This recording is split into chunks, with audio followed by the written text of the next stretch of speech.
Business Lexington is made possible by the Keeneland Association, offering the finest in thoroughbred racing each April and October, along with auctions 4 times yearly in Lexington, Kentucky. Besides horses, nothing is more evocative of Kentucky than bourbon. And exploring the history and traditions of its manufacture is quite the booming business these days, along with, of course, the gross sales of the spirit itself. Doug High explores the business side of bourbon, its financial impact on Kentucky, and how one central Kentucky businessman has found a unique opportunity to get Lexington its fair share of the tourism and trade dollars surrounding our most popular libation. Thanks, Tom. Ambitious plans are underway for Lexington to capture additional trade and tourism revenue surrounding Kentucky bourbon. Barry McNeese hopes to restore a forgotten historic distillery on Manchester into an arts, commerce, and entertainment destination. We'll also hear from Eric Gregory, the new president of the Kentucky Distillers Association, regarding the financial health of Kentucky's most popular spirit. The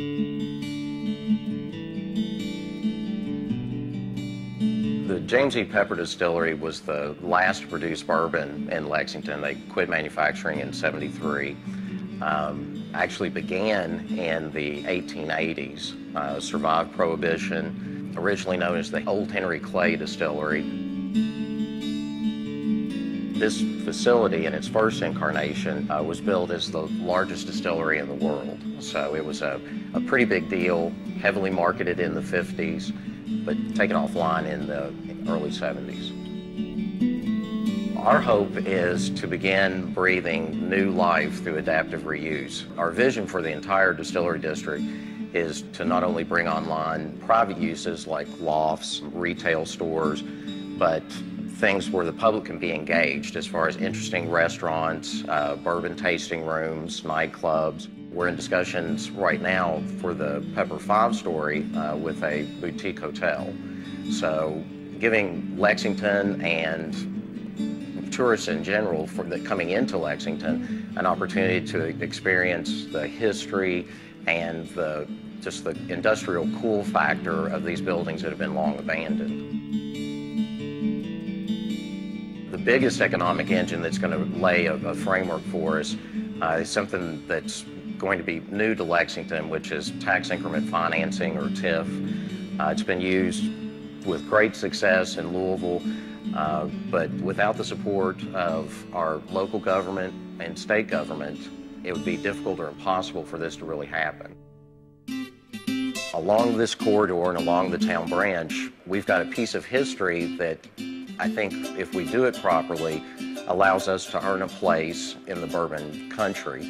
All the folks that come to Lexington, they fly into our airport, will stay at our hotels, and really need a local connection to kind of jump off their experience for the Bourbon Trail. In 1999, the distilleries got together and decided to form the Bourbon Trail and to market along the lines of what California has done with wine country. And so 7 of our 9 distilleries offer tour experiences, and each one is uniquely different. Where do we want the trail to grow?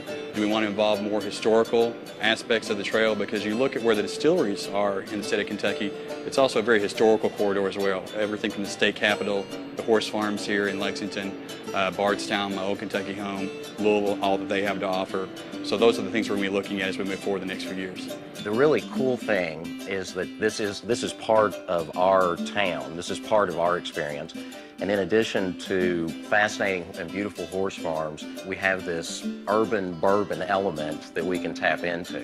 And I think kind of rounding out the experience of what tourists and our local folks can enjoy, I think this could be a really magnificent component of that. Bourbon in Kentucky is on a roll. In 1999, we had a low of about 455,000 barrels of new production. This year, we're closing in on 1 million. So in less than 10 years, bourbon production in Kentucky has more than doubled. Lexington is doing more than ever in promoting bourbon. The Lexington Convention and Visitors Bureau just sponsored a bourbon documentary that's an incredible experience about really bourbon's roots. So bourbon has a very, very bright future, not only in the state of Kentucky, but worldwide. With some hard work, community support, and securing a TIF, Barry McNeese's vision for the Old Pepper Distillery And a revitalized Manchester Street can only enhance the Lexington commerce and tourism landscape, further ensuring that Central Kentucky gets its fair share of the excitement and revenue surrounding this quintessentially Kentucky spirit. Reporting for Business Lexington, I'm Doug High.